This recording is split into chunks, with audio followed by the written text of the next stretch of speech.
Hello, not a very good day, but I'm at the Bagshore Museum at Wilton Park in Batley, and I'm just here to show you the laurel bankings which are part of the Italianate Victorian garden. Now you can see the laurels there, 160 years old. They're holding up the banking. It's in 3 tiers, this Italianate garden, and here is where flower beds were in my time. Certainly 15 years ago I was tending and hedging flower beds in those grassed areas which are now just grass. Now if we move further down, you can see the backcloth of the woodland. And here you've got another terrace sweeping up to the majestic house which was owned by the Earl of Wilton's agent, Mr. Sheard. And there is another one.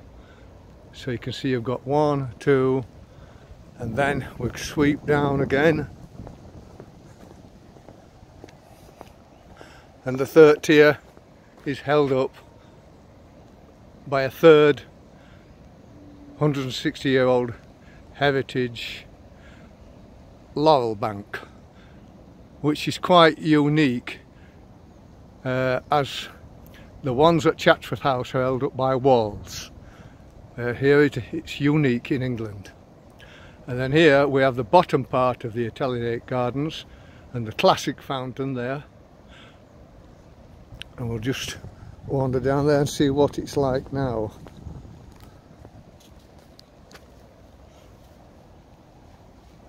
On this day, on the 11th of January 2021.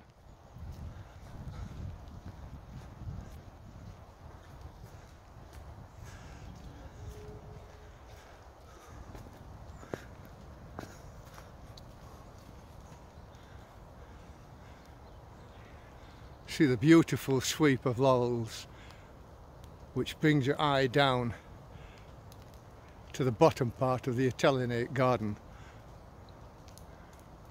Not in a very good condition now, but it could be. The whole Italianate garden could draw funding from the Heritage Lottery Fund and Heritage England. It would be a great project to bring money in. See that some work's been done here. Some hollies have been taken down.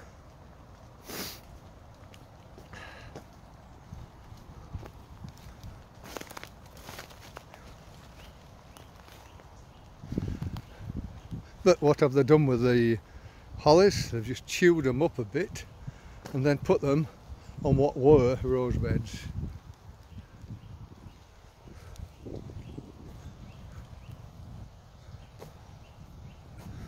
This is a better example, I suppose, if you can call it that. See all the chewed up material right in front of the Italianate fountain.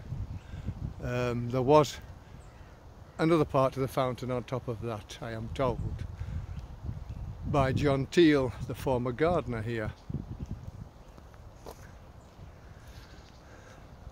Here we've got rose beds. These were planted in the 1970s. This is just 1, 2 that's left. And you can see this, you can, the rose stems, they're covered in this mess. What's been taken from the chewed up hollies.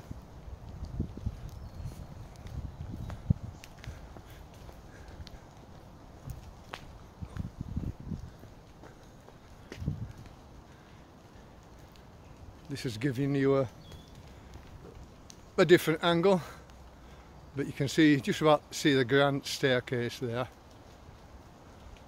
which we will take a look at.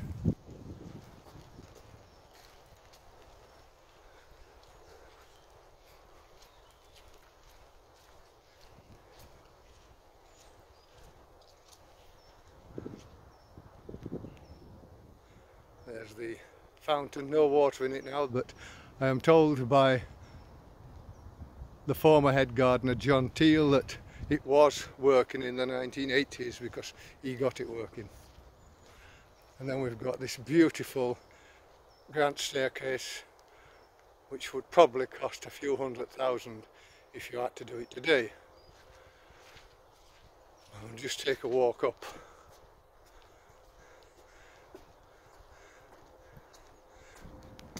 These steps are quite alright.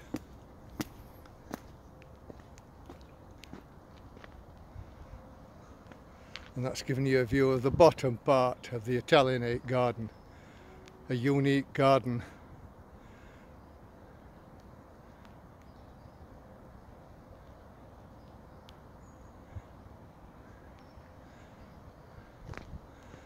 See, all this grass has just been put down and what were flower beds are being grassed over.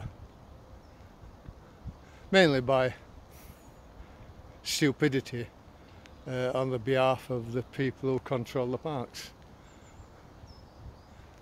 Now you can see here the laurels are in perfect formation, there's none missing. Now here, if we look over this side,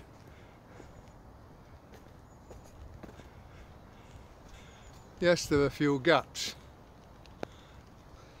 and they've been here since my time when I left this park just over 10 years ago, but quite easily new cuttings could be struck and they could be made just like this bank perfect. Got the step, there's one step broken there, the others are fine.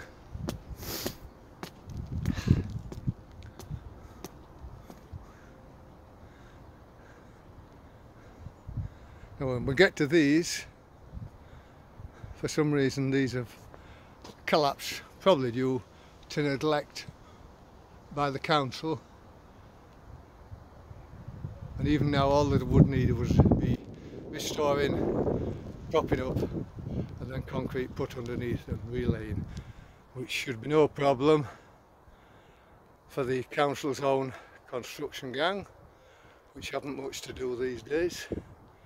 I'll just take a sweep round.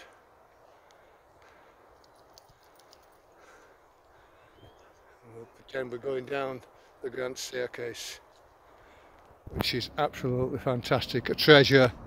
This is a garden worth its weight in gold, which could attract funding from the Heritage Lottery Fund, the National Trust, etc. So that's it. Over and out.